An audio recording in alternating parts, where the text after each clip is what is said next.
The views of the guest are that of the guests and do not represent nor reflect the views and opinions of the Lockoutmen channel, the Recruiter Call channel, nor its host. This site content is for entertainment, educational, and informational purposes only. What's going on, guys? Welcome back to the channel. And listen, this particular company that you go for training, either for your CDLs or for your flatbed training, this particular company out of Arkansas, they is strict, man. They don't play. So let me give you a little bit of what's going on in today's episode, right? Let me flash back to a conversation that I had with Shape World back in the day when she tried her hand at Maverick. That's the Arkansas company, Maverick, over there off of Route 40. You pass it all the time. Nice building, nice area, acres and acres of land. Flatbed company, premier flatbed company. One of the flatbed companies that would train you straight out the gate, as well as a flatbed company that will train you for your CDL. So the conversation that I had with Shape was her experience with Maverick. Now, she already have her CDL, so she wasn't going there for CDL school like this gentleman was doing. But she was kicked out of the program because of her having her cell phone in her hand. At least she claims that she wasn't on her phone doing class. But when they all went outside to do the drug test in that little hallway area, that's where she was on her phone. She was on her phone. She was passing the time. They called her name. She went in there, took the drug test. I guess when they got back to the class, she was called in the office and she was given her walk-in papers. Right off the rip, they say no cell phones. They didn't want anybody in the class to be on their cell phones at all. Not in the class, not in the hallways, not in the building. Now, was this told to her? Maybe. Or probably the part that she got was not to be on the phone during class time. But I guess they might have said not to be on the phone, period, while you're in the building. Unfortunately, she was kicked out. Before we get started, does anyone want to get out?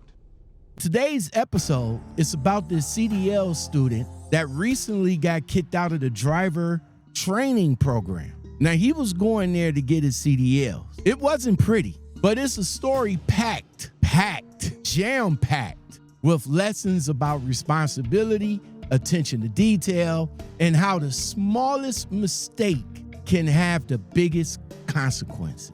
It's not as simple as you think.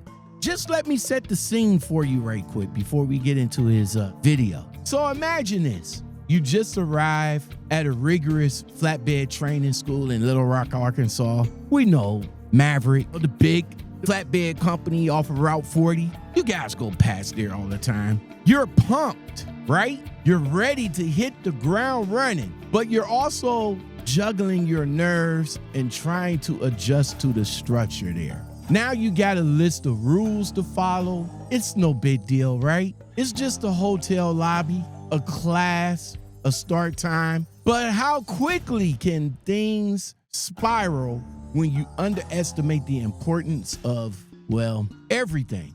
So here's how it went down, right? Our guy, shout out to 10-4 Dior. He arrives at the program bright and early, ready to go. Schedule seems straightforward enough.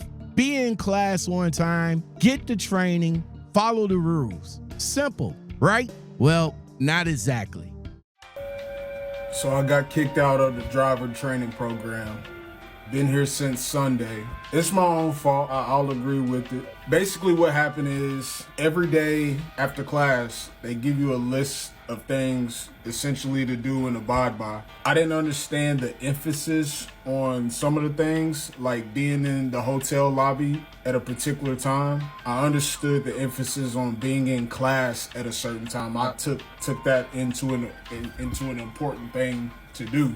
I didn't realize I had to be in a lobby at a particular time. I just thought I had to be in class at a particular time. But yeah, so 10-4 Dior thought he had everything figured out. He figured that he knew what he needed to do to be in class on time. But part of that list of things to do to pay attention and to follow directions, part of that was to be in the lobby at a certain time as well. So he figured be in class by 7 a.m. He got that. But what he didn't realize that the program wasn't just about what you did, it's about how you did it. Little details matter, like being in the lobby at 6 a.m. sharp to catch that shuttle bus to school. Now, Tim 4 didn't quite catch the nuance, at least in his mind. All that mattered was him making it to class by 7 a.m.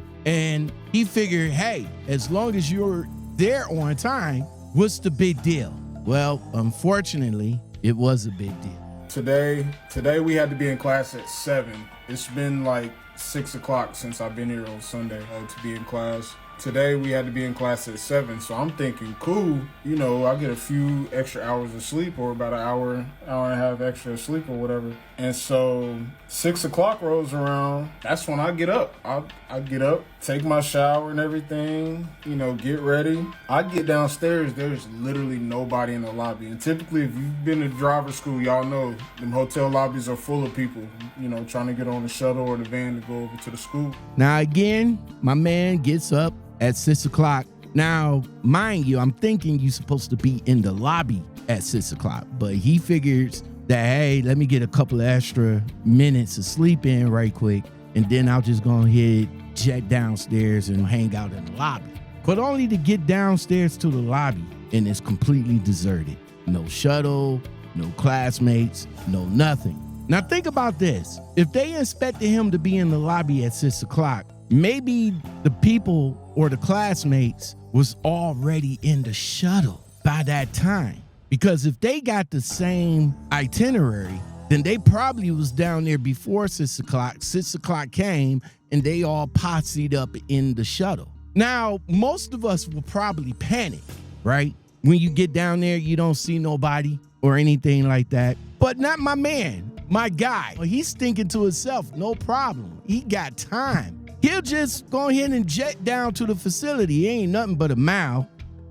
So he starts making his way down the road, minding his business, getting his steps in. He's on a mission. He's on a mission to get to class on time at 7 o'clock.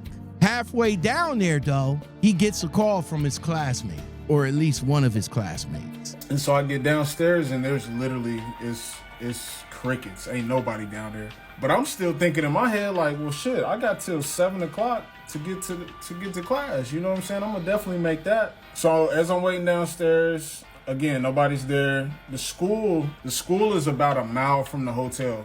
So it's like a mile is nothing. That's a short walk for me. So I'm like, shit, I'll hoof it. And so I take off walking, and as I'm walking, one of the guys in the class, he calls me, he says, yo, where you at? And I said, well, class doesn't start till 7, I'm on the way though. You know, give me about 30 minutes or so, I'll be there. He said, cool, he hangs up. And so I get about halfway to the facility on foot, and one of the trainers that's in our class, our main trainer, she pulls up in a little SUV and she says, hop in, you know? So I get in, whatever, we're going down the street. So again, he gets the call from one of his classmates that probably might be in the shuttle waiting on him. And he calls him up and be like, hey bro, where you at? We're in the shuttle. We ready to bounce. Now he's thinking nobody wasn't down there. So I guess he kind of figured that since nobody wasn't down there, he didn't bother to check the shuttle, I guess. I don't know. But again, he started walking. It's no big deal to him, just like he said. And again, you guys hear him. He gets down halfway, and one of the trainers happened to be driving down that same roadway and happened to see him. And you could have just imagined what's going through the trainer's head, like, oh, whoa, what is this? So she pulls over, have him to get into the car, and she kind of lay out the foundation. She's like, hey, why you walking? He's trying to get to class on time. He's trying to get to class at 7 o'clock. Because that's all that mattered, at least to him, getting there at 7 o'clock. So, of course, the young lady tells him, oh, man, we're not cool with that. Anything liable to happen to you, you could get hit by a car, you could break your leg, and they're responsible for these guys. They figured it's a liability. If something do happen to them, then the company is responsible.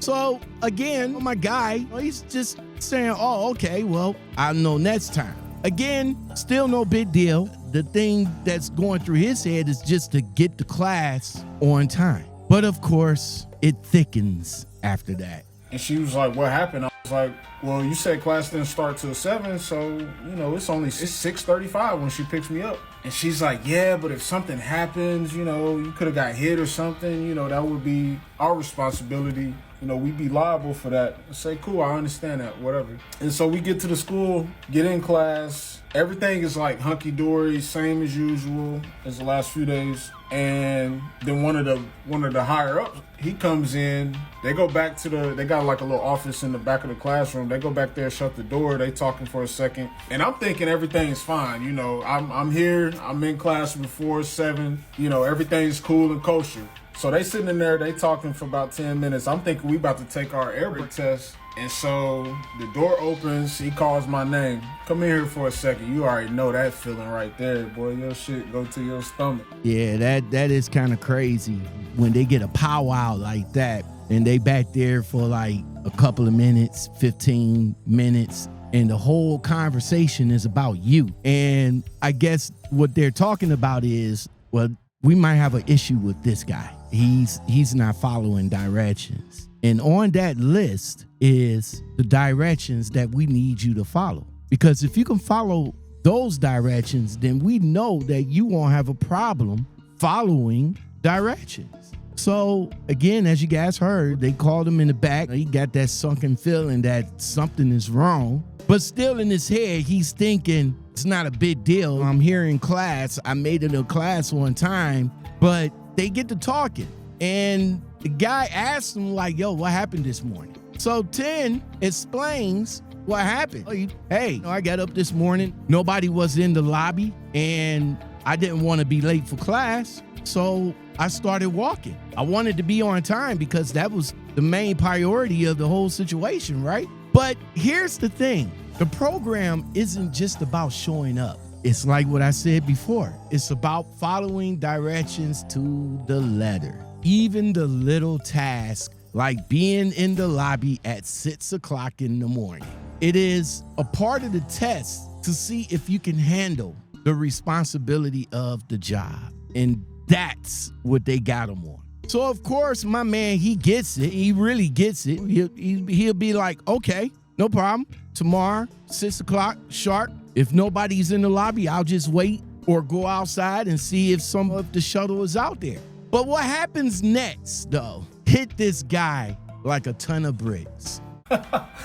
And so he tells me to come in there for a second, and he's like, what happened? I tell him, class starts at 7. I thought I was cool. He says, no, man, we give you certain things to do to make sure you can follow directions. This training school is an interview, essentially, right? He says everything that we put on that list at the end of the day, we're trying to see if you're going to follow this because this is serious, right? And I'm like, I understand that. I get what you're saying. I get exactly what you're saying. I just didn't understand that there was an emphasis on being in the lobby at 6. Like, I thought it was just be in the lobby so you can make it to school on time and be in class. That's what I thought. This is what I'm telling him. He was like, no. He said, I'm not going to go back and forth. He was very stern when he was saying it too. He was very stern, but not like disrespectful. We both adults. We get to tussling. But so he says that, and I'm like, I understand what you're saying. I just thought it was an emphasis on being in class on time. That's what I thought, man. He said, nah. He said, now, is that fair for me? He was like, is that fair for me to let you pass and be hard on everybody else? And I was like, nah, that's not fair, I guess. Whatever, you got to do what you got to do. And he said, cool. Where am I getting you a bus ticket to? Wow. Where I'm getting you a bus ticket? He didn't say a flight or anything like that. He said a bus ticket. He said a bus ticket. Greyhound. Travel ways. They giving this man the cheap way out. So if they brought him down there by plane or better yet, rental car, they sending his butt back on the bus. Now, see, let me stop the show. This is the emphasis that I keep telling you guys every time you go to these trucking companies. Do not go broke. Do not go without a credit card. And do not go with thinking that the company is going to get you back home on their behalf.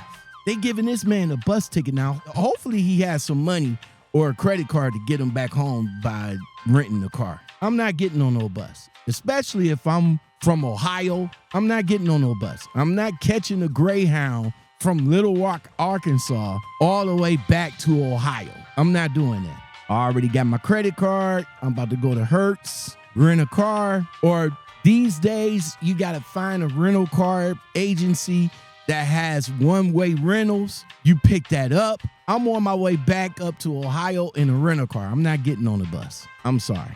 A bus ticket. Game over for this guy. Like, bro, I put everything on the back burner to come here to get my CDL. And I understood the emphasis on getting to class on time, but I didn't know it was that much of a big deal just to be down in the lobby at 6 o'clock in the morning. But this, like the trainer says, it's an interview process, and you got to follow everything to the letter, like being in the lobby at 6 o'clock in the morning. So my man stung. He's like, whoa, wait, hold up. Wait a minute, bro.